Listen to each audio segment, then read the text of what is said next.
Class 10 UP board के प्यारे विद्यार्थियों, स्वागत है आप सभी का स्टडी अड्डा में। सामाजिक विज्ञान का पेपर है जो 20 फरवरी 2026 के लिए सबसे ज़्यादा महत्वपूर्ण है। मेरे प्यारे बच्चों, पूरा पेपर एकदम अच्छे से आंसर के साथ आपको बताने वाले हैं, तो आप लोग वीडियो को पूरा अंत तक देखिएगा। यह एक वायरल पेपर है, सेम ऐसा ही पेपर आपके बोर्ड एग्जाम 2026 में पूछा जाएगा। समय 3 घंटे 15 मिनट का होता है मेरे प्यारे बच्चों, और पूर्णांक होता है 70 का। यहाँ पर थोड़ा सा निर्देश देख लेते हैं। निर्देश में क्या है, सभी प्रश्न अनिवार्य हैं। प्रारंभ के 15 मिनट परीक्षार्थियों को प्रश्न पत्र पढ़ने के लिए निर्धारित है। इस प्रश्न पत्र में 2 खंड हैं, यानी खंड आ और खंड बा। पेपर 2 खंड में होता है, खंड आ और खंड बा। खंड आ में 1 अंक के 20 बहुविकल्पीय प्रश्न होते हैं, जिनका उत्तर आपको ओएमआर शीट पर देना होता है। और खंड बा 50 अंक का वर्णनात्मक होता है, जिसे आपको कॉपी पे लिखना रहता है। तो सभी लोग वीडियो को लाइक करेंगे, चैनल पर नए होंगे चैनल को सब्सक्राइब करेंगे, शेयर करेंगे। चलिए वीडियो को शुरू करते हैं। सबसे पहले बहुविकल्पीय प्रश्न, जिनका उत्तर ओएमआर शीट पर देना है, और ये बोर्ड एग्जाम के लिए मोस्ट इम्पोर्टेंट है। तो पहला क्वेश्चन है, मेटरनिक कौन था? प्रसा का सम्राट, फ्रांस का चांसलर, ऑस्ट्रिया का चांसलर, रूस का जार। तो मेटरनिक ऑस्ट्रिया का चांसलर था, सी ऑप्शन बिल्कुल राइट हो जाएगा। इसके बाद दूसरा है, जर्मनी के एकीकरण के लिए बिस्मार्क ने कितने युद्ध किए? 1, 2, 4 या फिर 3? तो जर्मनी के एकीकरण के लिए बिस्मार्क ने 3 युद्ध किए। आपका डी ऑप्शन करेक्ट हो जाएगा। इसके बाद मेरे प्यारे बच्चों, तीसरा प्रश्न है, फ्रांसीसी क्रांति कब हुई थी? 1786, 1787, 1788, 1789? तो फ्रांसीसी क्रांति हुई थी मेरे प्यारे बच्चों 1789। डी ऑप्शन करेक्ट हो जाएगा। चौथा नंबर है, अवध किसान सभा की स्थापना किसने की? सीताराम राजू ने, जवाहरलाल नेहरू और बाबा रामचंद्र ने, शौकत अली और मोहम्मद अली ने, महात्मा गांधी ने?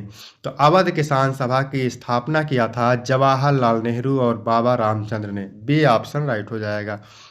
इसके बाद 5 नंबर है, प्रिंटिंग प्रेस को भारत में सबसे पहले किसके द्वारा शुरू किया गया था? ईस्ट इंडिया कंपनी के अधिकारी द्वारा, पुर्तगाली मिशनरी द्वारा, भारतीय सुधारक द्वारा, अरबी व्यापारी द्वारा? तो मेरे प्यारे बच्चों, पुर्तगाली मिशनरी द्वारा प्रिंटिंग प्रेस को भारत में सबसे पहले शुरू किया गया था। इसके बाद 6 नंबर है, निम्नलिखित में से कौन सा परंपरागत संसाधन है? पवन ऊर्जा, सौर ऊर्जा, प्राकृतिक गैस, ज्वारीय ऊर्जा? तो प्राकृतिक गैस परंपरागत संसाधन है, सी ऑप्शन राइट हो जाएगा। इसके बाद 7 नंबर है, लेटराइट मिट्टी निम्नलिखित में से किस राज्य में पाई जाती है? राजस्थान, हिमाचल प्रदेश, उत्तर प्रदेश, महाराष्ट्र? तो मेरे प्यारे बच्चों, महाराष्ट्र में लेटराइट मिट्टी पाई जाती है। डी ऑप्शन करेक्ट हो जाएगा। 8 नंबर है, निम्नलिखित में से कौन सा राज्य तांबा का मुख्य उत्पादक है? मध्य प्रदेश, उत्तर प्रदेश, तमिलनाडु, बिहार? तो मध्य प्रदेश राज्य तांबा का प्रमुख उत्पादक है। ए ऑप्शन राइट हो जाएगा। इसके बाद मेरे प्यारे बच्चों, 9 नंबर प्रश्न है, निम्नलिखित में से कौन सा खनिज अधातुविक है? मैग्नीज, अभ्रक, बॉक्साइट या फिर जस्ता? तो अम्रक सही हो जाएगा। अम्रक क्या है? अधातुविक है। ए बी ऑप्शन राइट हो जाएगा। इसके बाद है, निम्नलिखित में से कौन सा संसाधन अजैव है? पशुधन, प्राकृतिक वनस्पति, चट्टाने, मत्स्य? तो मेरे प्यारे बच्चों, क्या है? चट्टाने। चट्टाने क्या है? अजैव संसाधन है। सी ऑप्शन राइट हो जाएगा। इसके बाद 11 नंबर प्रश्न है, निम्नलिखित में से कौन सा व्यक्ति अर्थव्यवस्था में प्राथमिक क्षेत्र से है? शिक्षक, व्यापारी, डाकिया, मछुआरा? तो जो मछुआरा है, डी ऑप्शन सही हो जाएगा। ए प्राथमिक क्षेत्र में आते हैं, और शिक्षक, डाकिया और व्यापारी ये किस क्षेत्र में आते हैं? तृतीय क्षेत्र में आते हैं, ध्यान रखेंगे। 12 नंबर है, निम्नलिखित में से कौन सा व्यक्ति असंगठित क्षेत्र के अंतर्गत आता है? बैंक मैनेजर, राजपत्रित अधिकारी, कृषि मजदूर, सैनिक? तो असंगठित क्षेत्र के अंतर्गत कृषि मजदूर आता है। सी ऑप्शन करेक्ट हो जाएगा। इसके बाद 13 नंबर प्रश्न है, भारत में नई आर्थिक नीति कब लागू की गई? 2000 में, 1991 में, 2008 में, 1989 में? तो 1991 में भारत में नई आर्थिक नीति लागू की गई थी। इसके बाद 14 नंबर प्रश्न है, उदारीकरण का अर्थ है अर्थव्यवस्था को प्रत्यक्ष नियंत्रण से मुक्त करना, विभिन्न प्रतिबंधों को समाप्त करना, अर्थव्यवस्था को खोलना, उपरोक्त सभी? तो यहाँ पर डी ऑप्शन बिल्कुल राइट हो जाएगा। 15 नंबर है, वैश्वीकरण से देशों के बीच निम्नलिखित की तीव्र गति होती है? माल और सेवाएं, निवेश, लोग, उपरोक्त सभी? तो यहाँ पर भी डी ऑप्शन राइट हो जाएगा। इसके बाद मेरे प्यारे बच्चों 16 नंबर है, भारत में सबसे अधिक बोली जाने वाली भाषा कौन सी है? पंजाबी, कश्मीरी, हिंदी, उर्दू। इसका उत्तर आप कमेंट करके बताएंगे कि भारत में सबसे अधिक बोली जाने वाली भाषा कौन सी है। 17 नंबर है, निम्नलिखित में से कौन सा संघ सूची का विषय है? व्यापार, कृषि, पुलिस, बैंकिंग। तो बैंकिंग जो है संघ सूची का विषय है, डी ऑप्शन सही हो जाएगा। व्यापार, पुलिस और कृषि ये राज्य सूची के विषय हैं। ठीक है। 18 नंबर प्रश्न है, बेल्जियम की सामुदायिक सरकार में निम्नलिखित में से किसके मध्य सत्ता में साझेदारी है? तो इसका राइट आंसर हो जाएगा विभिन्न सामाजिक समूहों के मध्य, विभिन्न सामाजिक समूहों के मध्य, बी ऑप्शन राइट हो जाएगा। इसके बाद मेरे प्यारे बच्चों 19 नंबर प्रश्न है, किसी राजनीतिक दल को राष्ट्रीय दल अथवा प्रादेशिक दल के रूप में मान्यता कौन देता है? राष्ट्रपति, विधि मंत्री, निर्वाचन आयोग, इनमें से कोई नहीं। तो निर्वाचन आयोग, सी ऑप्शन करेक्ट हो जाएगा। 20 नंबर है, वर्तमान समय में देश में राष्ट्रीय दलों की कुल संख्या कितनी है? 3, 5, 7 या फिर 6। तो वर्तमान समय में देश में राष्ट्रीय दलों की संख्या है 6, डी ऑप्शन करेक्ट हो जाएगा। यहाँ तक हो गए 20 बहुविकल्पीय प्रश्न जो कि बोर्ड एग्जाम के लिए मोस्ट इंपॉर्टेंट है, इनको जरूर आप तैयार करेंगे।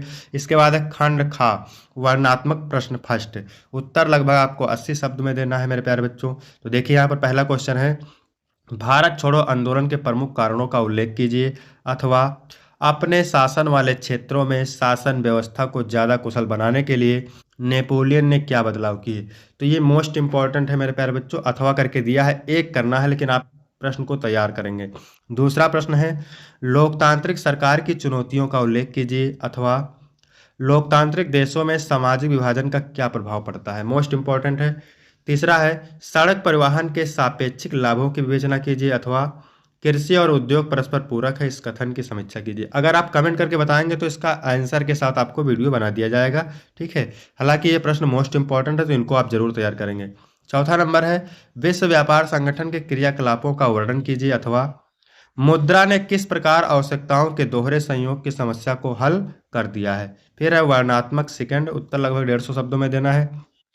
5 नंबर क्वेश्चन है, यूरोप में राष्ट्रवाद के उदय में जर्मनी में इटली के एकीकरण का योगदान बताइए, अथवा पैनी चैप बुक के महत्व के कोई 3 सूत्र लिखिए। मोस्ट इंपॉर्टेंट है।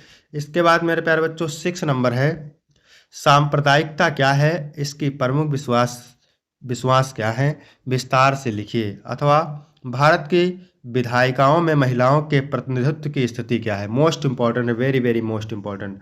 इसके बाद 7 नंबर है, मुद्रा संसाधन के महत्व का वर्णन कीजिए एवं किन्हीं 2 प्रकार के मृदाओं की विशेषताओं का उल्लेख कीजिए, अथवा वन किसे कहते हैं, वन कितने प्रकार के होते हैं, ये भी इंपॉर्टेंट है। इसके बाद 8 नंबर क्वेश्चन है, ये तो महत्वपूर्ण है सबसे ज़्यादा, बहुउद्देशीय नदी परियोजनाओं से क्या तात्पर्य है, विस्तार से समझाइए, अथवा अर्थव्यवस्था के क्षेत्रक से क्या तात्पर्य है, द्वितीयक क्षेत्रक की विशेषताओं की विवेचना कीजिए। ठीक है।